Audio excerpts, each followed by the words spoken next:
Good afternoon, YouTube. Welcome back to Borderview Farms, except we're not at Borderview Farms today. I was south for our Golden Harvest kickoff meeting for 23 sales year yesterday down near Columbus, Ohio. And we decided to drive south from there. Do a little crop touring. We're just out crop touring the southern part of the state. That's what we're doing.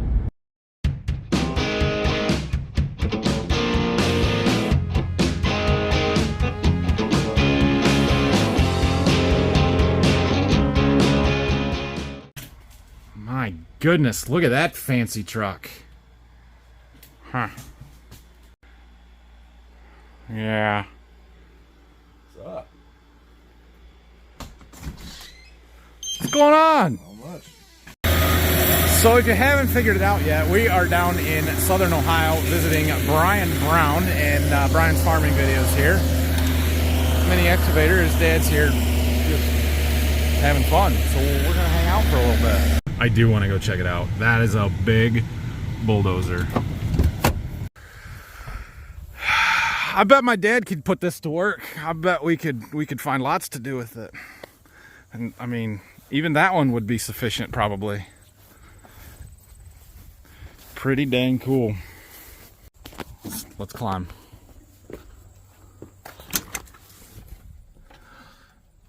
Sits on an angle so you can see. Oh, it's hot in here, but no steering wheel. Cool, cool, cool. I have no idea how to drive this. Brian's filming me. Yeah. It's not the best dirt, but it's better than trees. It is better than trees.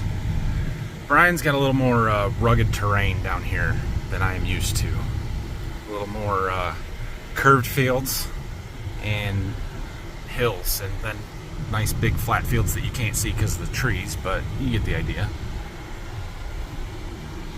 Crops look pretty good though, most of them.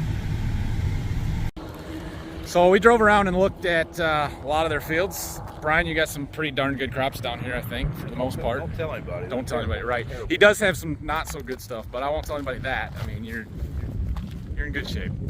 But we're gonna check out some equipment. This is different than anything that I run, anything you'll see on my channel probably ever again, but pretty cool. That tractor, that hood is really high. That's a lot taller than our Deere's. So this planter, they've actually bought not too far from us, long ways away, but yeah, that's cool. You got some wheat stubble to clean up, it looks like. Yeah, she hasn't been washed up yet. Everything needs vacuumed and washed before harvest still. Yep. So they've got a Kraus accelerator, which we've kind of looked at these before but never bought one. But look what I see. He's got rocks too, just like us. I don't even know how that one got in there. You have a unique set of skills. Yeah, I would say. But you haven't broken any of your star wheels off. That was always our concern. We're just gonna break every one of those off on rocks. Not yet. Gleaner combine. So you guys bought this new last year? Like, yeah. Run it a full year now? Yeah, it's got a year and a half on it. Okay, so they got it just before we got our new combine. This is a class 7 machine, I believe. Yep, so maybe just a little bit smaller size-wise than ours, but yeah. It's been a while since I've sat in anything not John Deere in a combine. I mean, it would take a while to figure it out, but I think I could do it. It would just be a learning curve. The biggest question, is the header control the same as yours? Ooh, good question. Well, your button's sideways. It's crooked. Yeah, but it's Your hand's crooked. up, or is it pushing it down? Up? Pushing it up is up. Okay, that's how this Is that how this is? But I'm pretty sure our combine is different than the old one was. Like, Deere changes between models. Okay, so Which the is- cloth down is up and up is down. Yeah. And sometimes I run both of them, and It's confusing. screws with me a little bit. Yeah, one of the biggest thing on ours I remember that was different is on the hydro handle. On the old combine, you always had to move it to the right to push it forward or back. And on the new one, you have to push it to the left to move it forward or back. So you're always going the wrong way. this is why Brian has a better YouTube channel than me. He's more dedicated. Well, if because you he notice, is. there's dust camera on it, and it's very new looking. 'Cause it's never been used. Yeah, camera mounts and more effort. I'm using my phone. That's what I use because I don't have time for this. It takes twice as long to do anything when you do it. Yeah, so Brian does a really great job. If somehow or another you found my channel and not his, go watch his.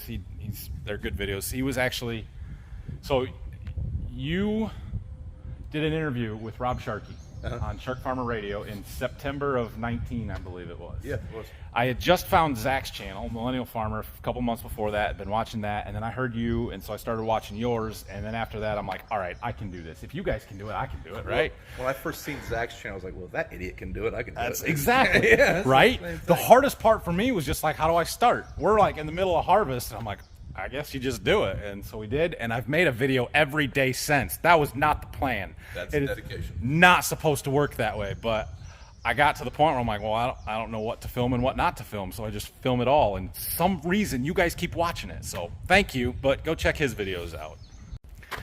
All right, guys, I'm going to head north. Brian, thank you. Appreciate you showing me around, taking some time to talk to me. Yeah, no problem. Thanks for Great. stopping in. So we're going to head back north, and yeah.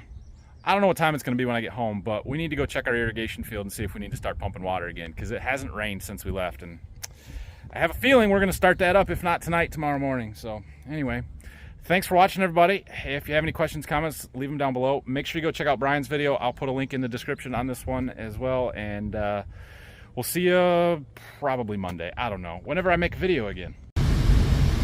So I've watched Brian's videos, and he says that he farms in the baby mountains, and he's not wrong. Like where I come from, those are baby mountains, and it's really interesting territory down here. Like he's got some really nice river bottom ground that's nice and flat and just beautiful stuff. Nothing square, no rectangular fields, everything's curved and stuff, but there's some really long, nice big fields.